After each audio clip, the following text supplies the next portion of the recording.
Hi, my name is Nanya, and I'm a senior mentor with the Mentors at the Anza program. In a series of videos called Voter Registration 101, my colleagues and I will talk about voting and voter registration. In this video, I introduce Yvette, who will be talking about online voter registration. Take it away, Yvette.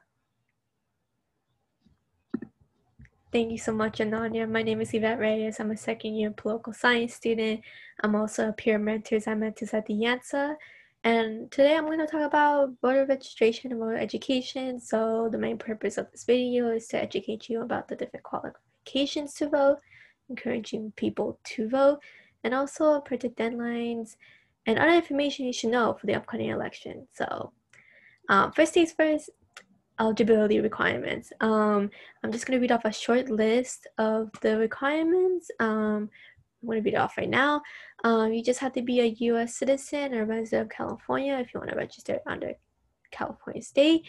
You have to be at least 18 years old by election day, or if you're a high school student and you're 16 or 17, you could actually pre-register.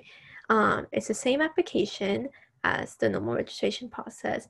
However, the only real difference between it is that once you turn 18, you're automatically registered to vote, so you don't have to fill out any additional documents or paperwork. So I highly encourage high school students to pre-register to vote. I didn't know pre-register to vote was an option for me, so I highly encourage, if you are filling these requirements, please register to vote, pre-register.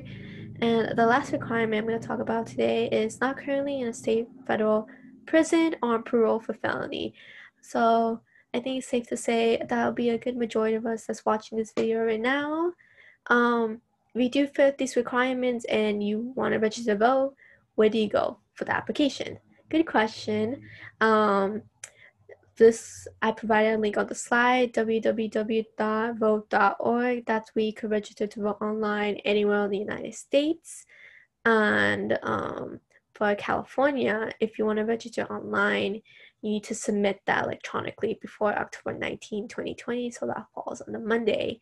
So I highly encourage, if you do want to register to vote, please do it before the October 19 deadline. Of course, another deadline you should know that's very important for all voters is election day, November 3rd. So please, if you are already registered to vote, please vote either in person or by mail before that date. If you're a student in California, we have this thing called same-day registration. What I like to explain it is that it's like a safety net for Californians that missed the October deadline.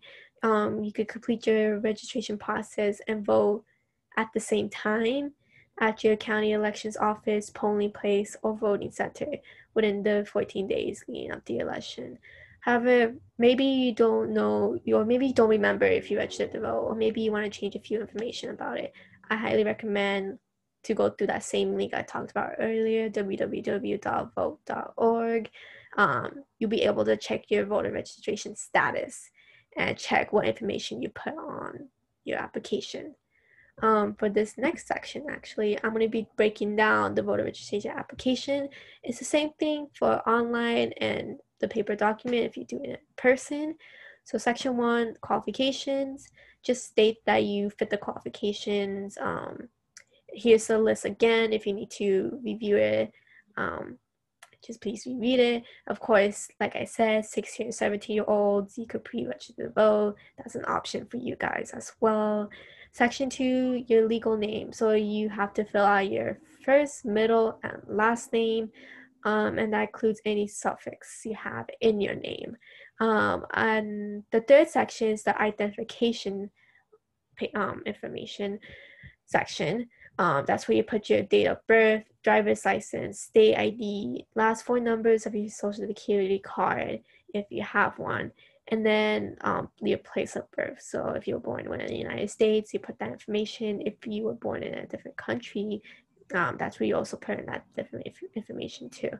Section 4 and 5 is very similar, so I kind of comprise those two into one section. Section 4 talks about your home address, and that includes unit number if you live in an apartment. Also city, zip code, and California county, or your state county if you don't live in California. Also, Section 5 includes mailing address. So if you have a different mailing address to your home address, that's where you put that information there. Or if you have a P.O. box, that's where you also put that information in that section as well.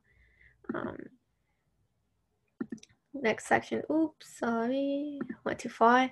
Section 6, registration history. This is where you complete your registration history.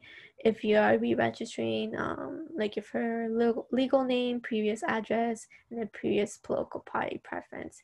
And just a side note, I want to add, if you already registered to vote, and if you want to change either your home address or your political party preference, all you need to do is just re-register through the same application when we did it the first time. It generally is easy. I did it as well, so it shouldn't take you that long. Section 7 is vote by mail. I know due to the COVID-19 pandemic, a lot of people are doing mail-in ballots, or they're opting out the voting in person. So this is where you request your ballot. So you check yes if you want to get your ballot through mail or by mail. If you check no, you will have to vote in person on election day. Section 8 is political party preference. This is where you can choose any of the political parties we have in the United States, or if you don't have a political party alliance, or if you don't want to declare that on your application, this is where you put no party /none box. Section 9, optional voter information. This may include your email, phone number, and if you want to select your language preference for receiving election material and ballot. So maybe your English is not your first language. This is where you do that, fill out which language preference you have. I know they have English, Spanish, Mandarin, and Vietnamese, and a few others. So I highly recommend, if you want to choose any of those languages, please do so. Kind of like my last notes, I highly encourage, if you are qualified to vote, please do. Not only is that a civic duty, but it's also a privilege that not a lot of Americans have, unfortunately. In general, the voter registration process shouldn't take you more than 5 minutes. I know it took me even less than that when I did it back in March. So I highly encourage anyone who's watching this video to please register to vote. And that's it for me, at least for my video. If you have any more information, you could contact Ananya. She's a senior mentor. She was the one that was speaking earlier in the presentation. She is very knowledgeable when it comes to voter registration, and she is more than willing to help you regarding that. That's it for me, though. Thank you so much for watching and listening, and please register to vote, and don't forget to actually vote on November 3rd. Thank you so much.